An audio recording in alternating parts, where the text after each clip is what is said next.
and welcome to another video. In this week's video we are going to look at this radio control Predator tank. It's a tank that I made some years ago and I thought, you know what, I'm going to drag it out, put some batteries in it and get it going again for this video.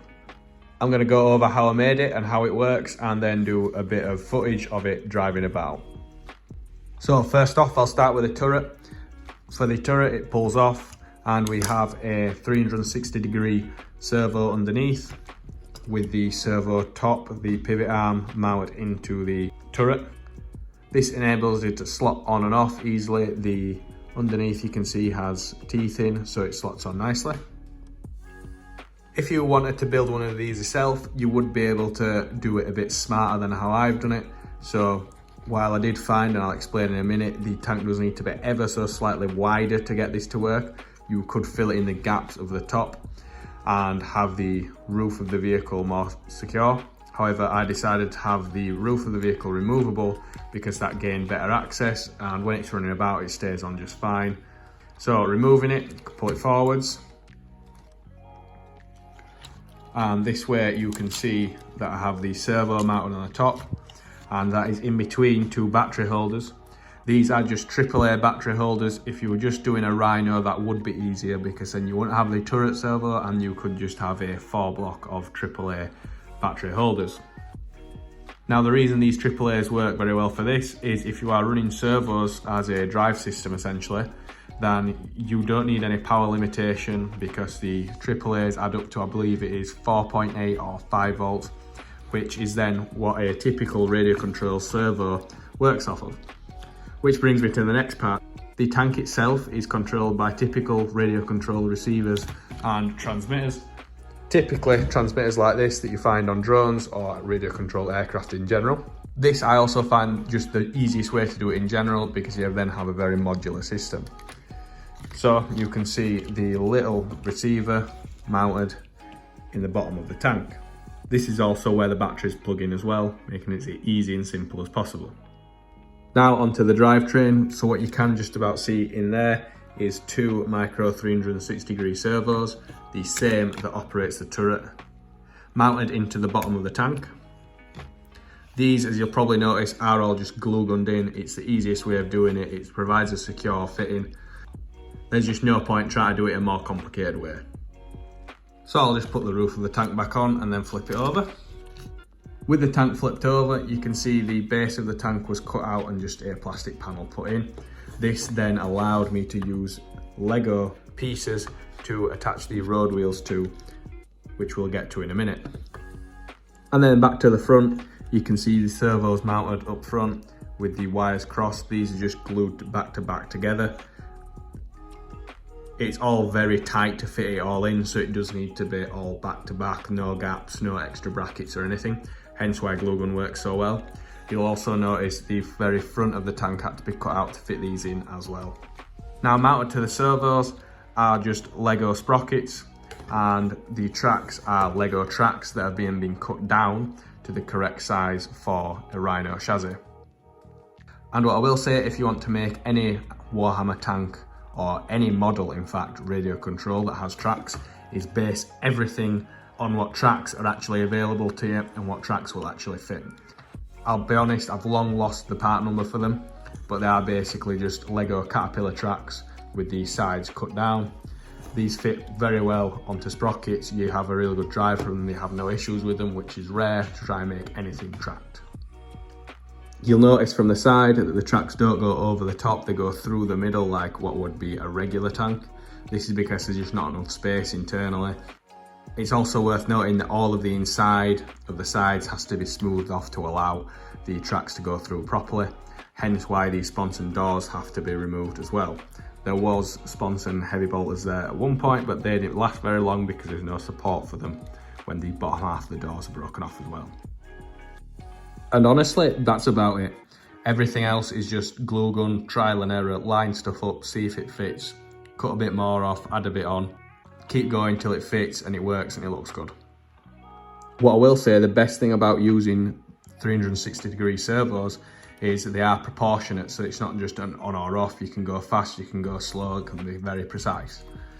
Now before we get into the footage of this moving around, doing what it can do, I'm just gonna touch on whether it's worth doing in my opinion. This is something I made perhaps 5 years ago just because it was something that I always wanted to do, make a little radio control Warhammer tank in my pastime.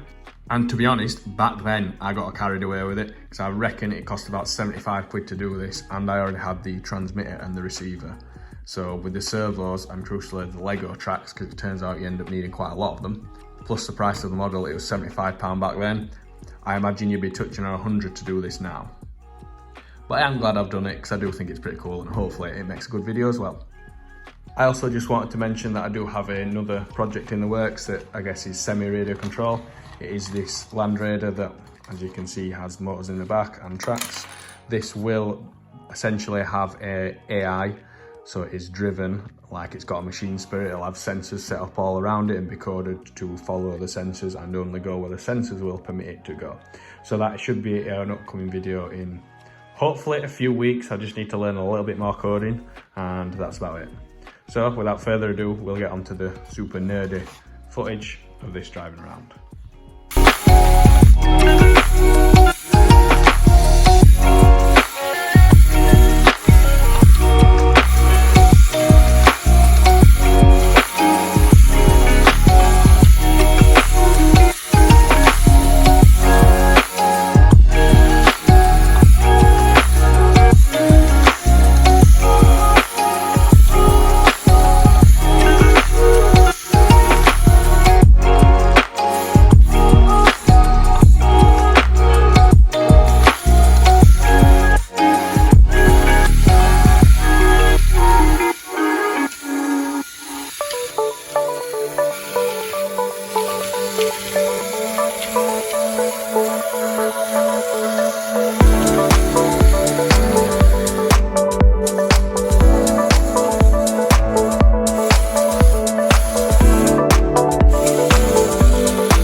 And that brings this video to the end. I hope you enjoyed it. I hope you enjoyed the nerdiness of this radio control Warhammer project.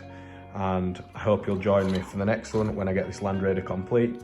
Also, I do have other projects on the go, particularly one being functional power armor. So please like and subscribe if you want to see more of that. And I hope you have a good day.